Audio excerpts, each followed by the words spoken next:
Bienvenidos a Declarando su Gloria. Juan 1:3 dice, todas las cosas fueron hechas por medio de Él, y sin Él nada de lo que ha sido hecho fue hecho. Nada.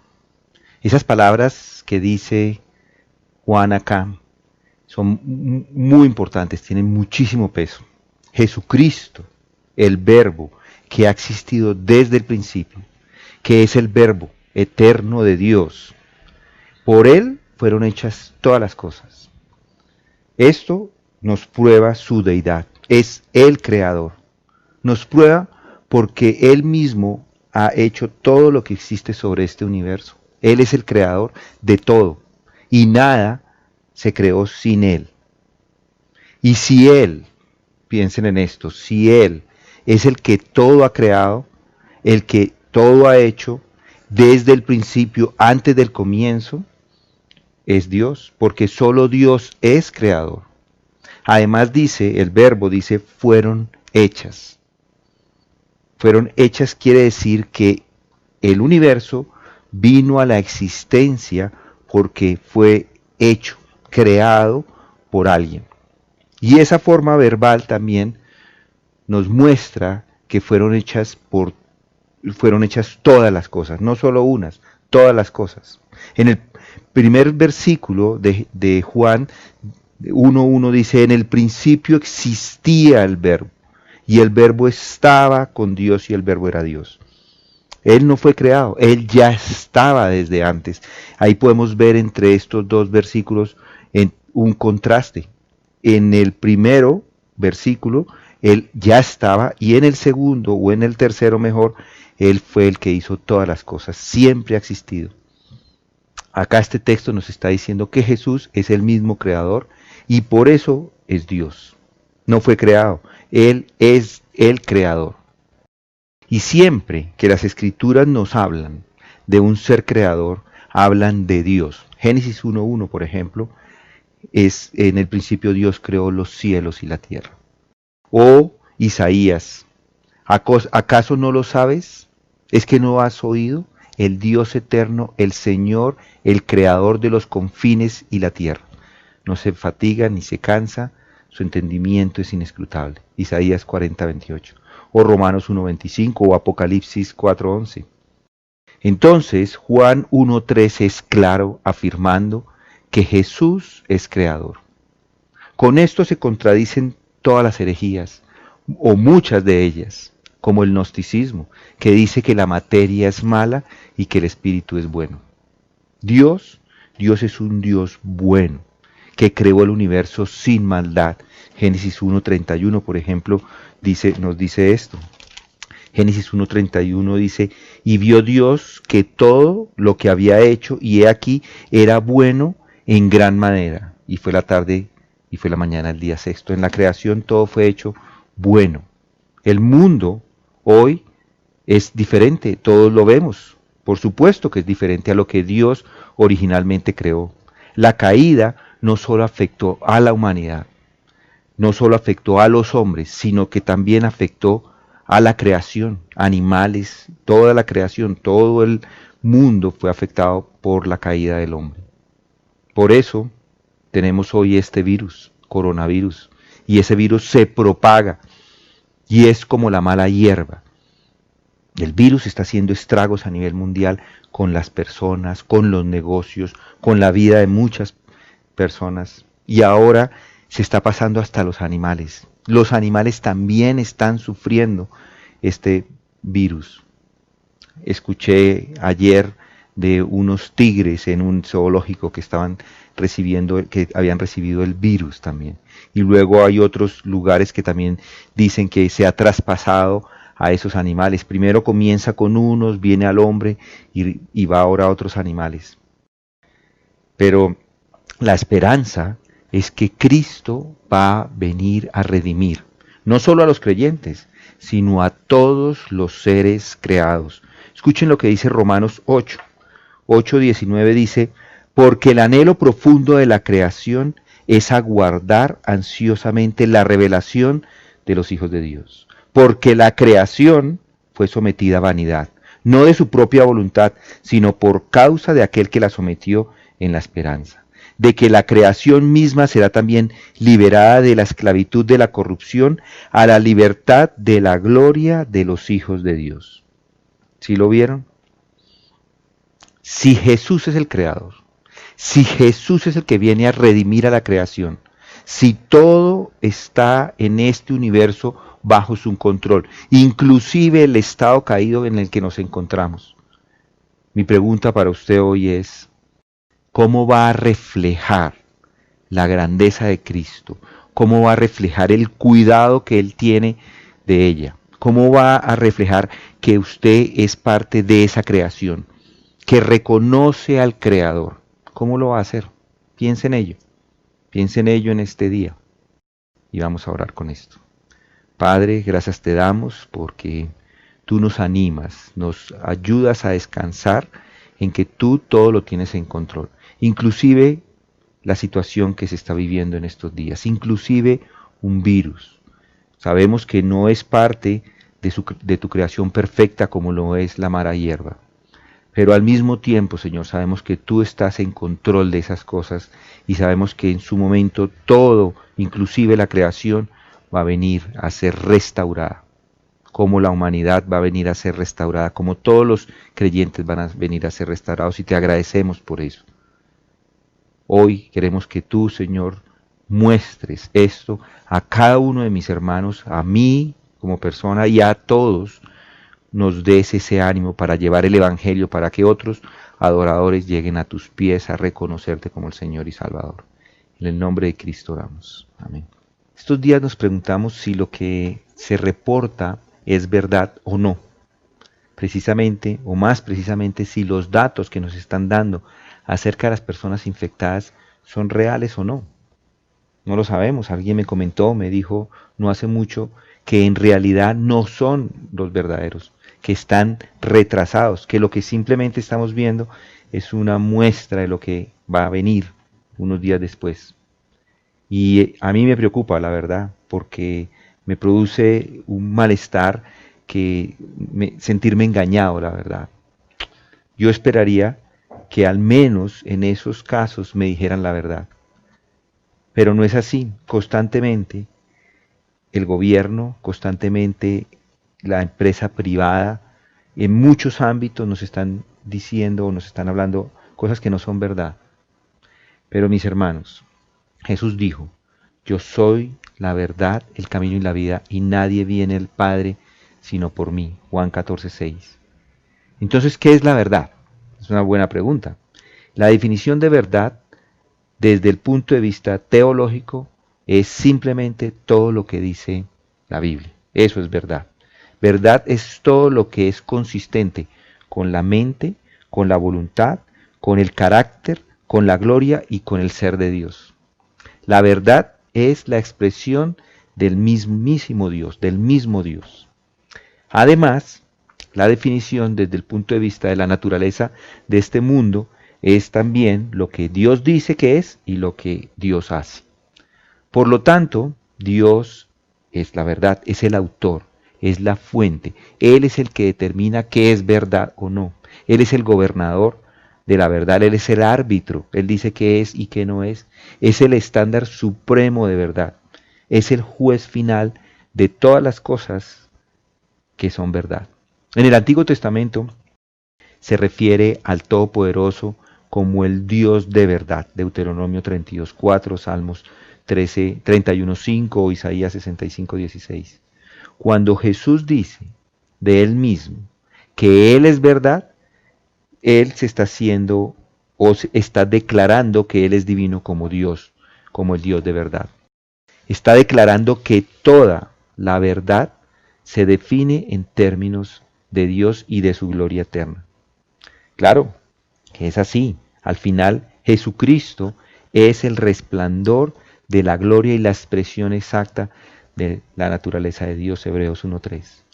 Jesús es la verdad encarnada, es la perfecta expresión de Dios y por lo tanto es la encarnación de la verdad, de toda la verdad. Jesús también dijo que la palabra escrita es verdad y no se puede violar. Juan 10:35. La palabra de Dios no es que tenga pedacitos de verdad. La palabra de Dios es pura, no cambia y es inviolable. Dios se ha revelado a la humanidad por medio de la Escritura y por medio de su Hijo. Ambos son la perfecta encarnación de la esencia de lo que es verdad. Entonces, busque la verdad en su Hijo. Busque la verdad en las Escrituras. Si le decepciona ver al mundo mintiendo en términos de religión, en términos de gobierno, en la empresa privada, en el día a día, piense que tenemos la verdad de Dios. Tenemos acceso a ello. Está en las Escrituras, está en su palabra. Solamente tiene que abrirlas, solamente tiene que buscar, meditar en ellas, porque es verdad. Vamos a orar. Padre, gracias te damos por tu verdad. Gracias por la Escritura. Gracias porque todo lo que tú dices es verdad. Todo lo que tú haces y has hecho es verdad. Gracias, Padre, que podemos tener esa verdad escrita enfrente de nosotros. Y hoy te pido, Señor, que cada uno de mis hermanos que está escuchando también tenga ese deseo por buscar la verdad en tu palabra. Porque encuentre esas palabras que allí tú has revelado de tal manera que esa verdad también se vuelva su verdad, que la pueda apropiar.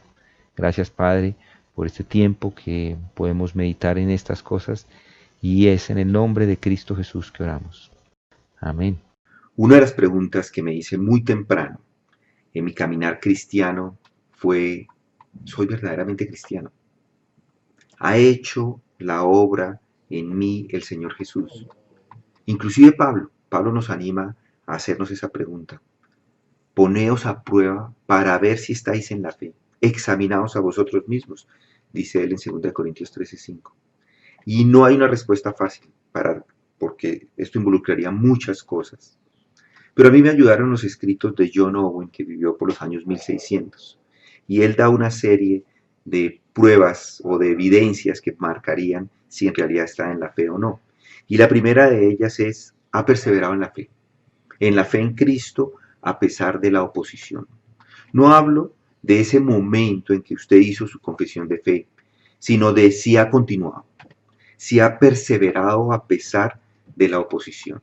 Esta oposición puede venir de dos lugares, principalmente, de afuera y de adentro, de las personas del exterior que no quieren que usted crea o que están en contra de su creencia. Puede ser familiar, puede ser una sociedad, un país, pueden algunos inclusive ser encarcelados o, como hemos visto en algunos videos, descabezados en algunos países por confesar a Jesucristo.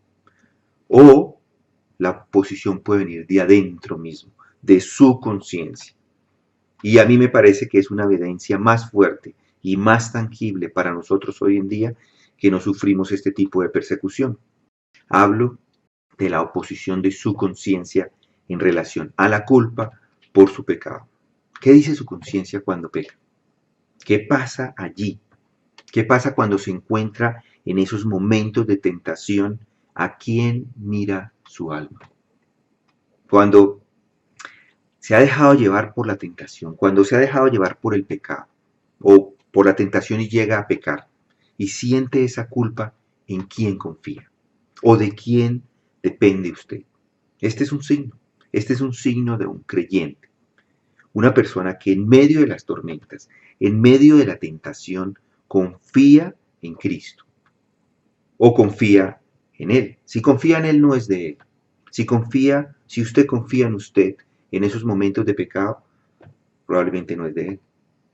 Pero si confía en Cristo y persevera confiando en Cristo, es de Él. Es un signo de que es de Cristo. Si escoge confiar en Cristo, entonces es una marca de que es un creyente. Si escoge confiar en Cristo en esos momentos de tentación, en esos momentos de pecado. Otra es, está creciendo en amor por la persona de Cristo. Mis hermanos, cuando el alma de una persona recibe a Cristo, lo único que quiere hacer es estudiar la palabra de Dios, estudiar la persona de Cristo, estudiarlo a Él. Y yo pienso que es uno de los mejores argumentos que alguien pueda tener para probarse a él mismo la sinceridad de su confesión. Hay una fe apasionada por Cristo, una fe que se incrementa con los días, que se incrementa por la gracia que Dios pone sobre usted. Una fe que se manifiesta en considerar a Cristo y a su persona más y más cada día. Esto involucra estudiar acerca de Él, leer las Escrituras, estudiar acerca de la gloria de Dios sobre Cristo. Involucra, como dice Pablo, y aún más, yo estimo como pérdida todas las cosas en vista del incomparable valor de conocer a Cristo Jesús, mi Señor, por quien he perdido todo y considero como basura a fin de ganar a Cristo. Filipenses 3:8. Otra es la evidencia de cuando se escoge aprobar o apreciar más y más cada día la gloria, la excelencia, la pureza y la gracia de la salvación en Cristo. Esa es una evidencia. Cuando usted aprecia o atesora la salvación de una manera muy especial. Y no es solo porque la salvación es la manera de escapar a la condenación eterna. Porque es cierto, sucede, pero porque ella, cuando la entiende, en ella ve el perdón de sus pecados, ve la libertad en Cristo, ve la imputación de la justicia de Cristo sobre usted. Y lo único que puede hacer es, gracias Padre, gracias por esa salvación. Cuando atesora su salvación, esto le muestra que es de Él. Y podemos decir una más, gozarse en la obediencia a Dios y a Cristo. La verdadera adoración a Dios se da por medio de la obediencia a sus ordenanzas. Si ama lo que Jesucristo ha dicho, si ama obedecer a Cristo, si lo ama como Rey, si ve su belleza, entonces deseará ponerse bajo su yugo. Si eso es lo que su alma desea, si lo que su ser desea es ser obediente, eso sería una marca de que es de Él. Mis hermanos, puedo seguir dando evidencias acerca de una fe sincera, pero estas me han servido a mí y espero que les sirvan a usted. Vamos a orar. Santo Padre, gracias te damos porque tú, por medio de tu palabra y por medio de hombres a los cuales les has dado revelación por medio del Espíritu de tu palabra, Señor, podemos hoy podemos, Señor, confiar, atesorar esa salvación, reconocer que estamos creciendo. Señor, te pido que esa salvación sea evidente para cada uno de los hermanos que está escuchando, que lo entiendan y que la atesoren. Gracias, Padre, te damos por este tiempo, en el nombre de Cristo oramos. Amén. En el principio existía el Verbo y el Verbo estaba con Dios y el Verbo era Dios. Él estaba en el principio con Dios. Siempre me ha intrigado esta palabra verbo, que es la palabra traducida al español del original logos. Logos es en el griego. Para los judíos y para los griegos de la época, hablar de logos tenía muchísimo significado. Los filósofos, por ejemplo, griegos decían que el logos era el principio abstracto del orden y de la razón del universo. Entonces, cuando Jesús les escribe estas palabras a su audiencia y dice que Jesús es el logos, que el verbo o el logos se encarnó, que se hizo personal en Jesucristo, para los griegos, por supuesto, fue algo novedoso. Ellos veían al logos como una fuerza o como una emanación. Los judíos, por el otro lado, vieron en Jesús como la encarnación del poder divino y la continuación, por supuesto, del Antiguo Testamento. Jesús, entre muchas cosas, fue el agente de la creación. Él participó de la creación. Él fue el que inspiró el Nuevo Testamento por medio del Espíritu Santo. Inició el nuevo pacto y era quien enseñaba a los creyentes. Dios habló por medio de él. Jesús existió desde antes de la fundación del mundo. Él existió en el principio, que es el tiempo en el que el mundo fue creado. Y si notan, tenía una comunión con el Padre. Tenía una comunión con el Padre. Jesús era igual al Padre. Y si no se le recibe como a Dios, aquellas personas que dicen que Jesucristo no es Dios, están predicando un evangelio diferente. Noten lo que dice Gálatas 1:7, dice que en realidad no es otro evangelio, solo que hay algunos que os perturban y quieren pervertir el evangelio de Cristo. Pero si aún nosotros, o un ángel del cielo, os anunciara otro evangelio contrario al que hemos anunciado, sea anatema. Como hemos dicho antes, también repito ahora, si alguno os anuncia un evangelio contrario al que recibisteis, sea anatema. Esto es importante, porque las escrituras nos enseñan con claridad que Jesús es el verbo, que es el verbo preexistente, que siempre ha estado en comunión con el Padre, y con Él mismo es el mismo Dios. Hoy día, muchos videos están saliendo en el internet, muchas personas están predicando algo que no se hacía antes. Hemos visto los domingos Facebook plagado de predicaciones, muchas de ellas muy buenas, no voy a decir lo contrario. Sin embargo, también quiero animarles a que sean como los de Berea, que tomen las escrituras y si alguien está enseñando un evangelio que es diferente, desconéctelo.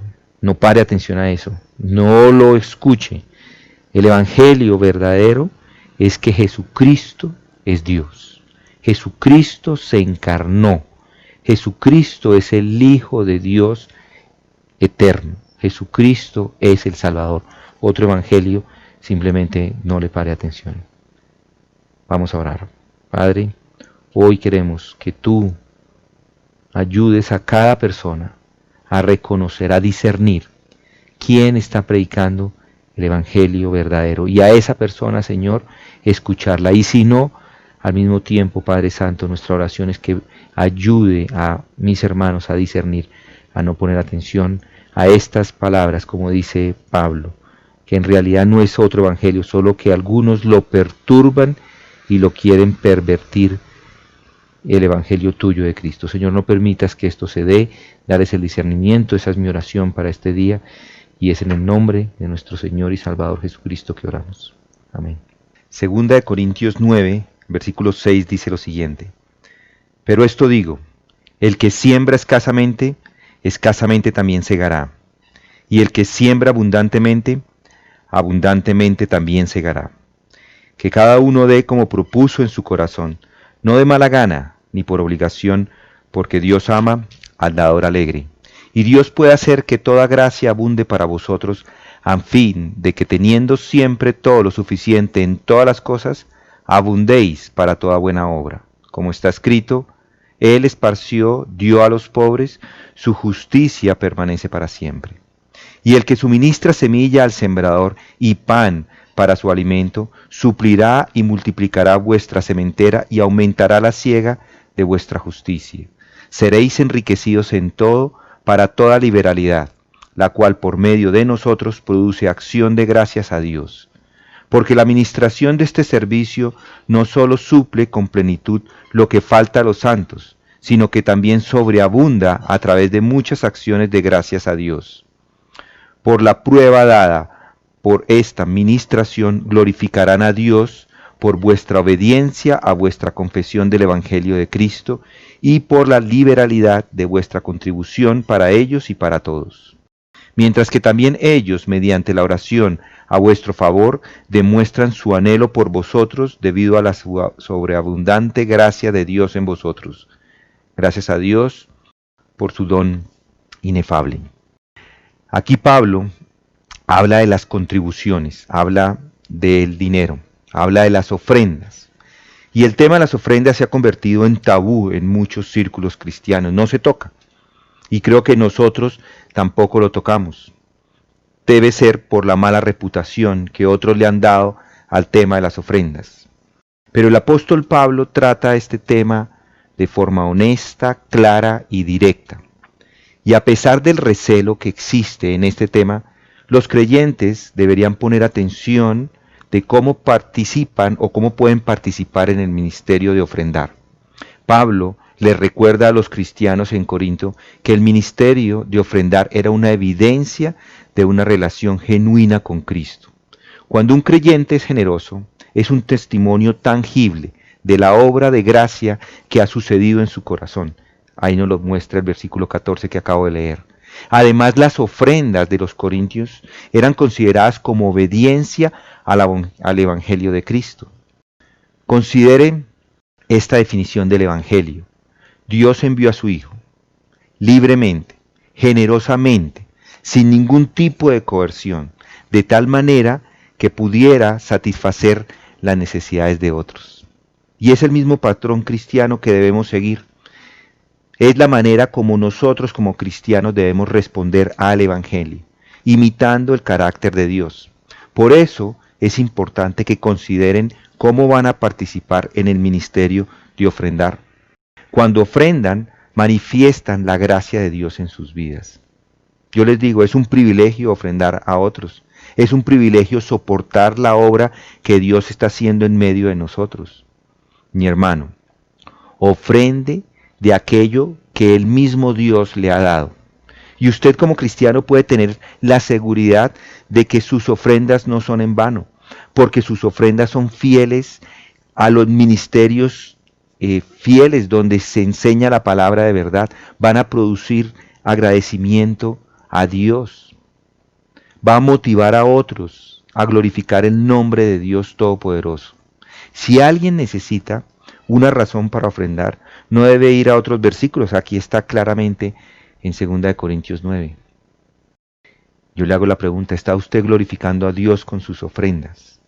¿Ha pensado en la necesidad de tantas personas por estos días? Hay muchos que han perdido sus trabajos. Hay muchos que están viviendo con lo mínimo. Hay muchos, inclusive de nuestra congregación, que están sufriendo. Mis hermanos, consideren ayudar a alguien. Puede hacerlo a través de la iglesia o lo puede hacer directamente usted con ellos, pero piense en aquellas personas que en este momento están en necesidad. ¿Ha considerado el sostenimiento de la obra de Dios? ¿Ha considerado la iglesia? ¿Qué va a pasar con la iglesia cuando volvamos o regresemos? Piense en esto. Todo lo que haga, mi hermano, en este día, hágalo para que la gloria sea para Él. Tenga cuidado en enorgullecerse de cómo usted da ofrendas. No, la gloria es siempre para nuestro Señor. Por eso es que declaramos su gloria y solamente su gloria. Vamos a orar. Padre, hoy queremos pedirte, Señor, que proveas por medio de los hermanos a aquellos otros hermanos que están pasando necesidades. Yo te pido, Señor, que pongas en el corazón un corazón generoso para poder ayudar a aquellos que necesitan hoy día. Pon un corazón generoso para sostener esta obra que tú estás haciendo en este lugar, en este país, en esta ciudad. Señor, yo oro para que en nuestros corazones sean corazones dadivosos para tu obra y para los hermanos. Y es en el nombre de Cristo que oramos. Amén.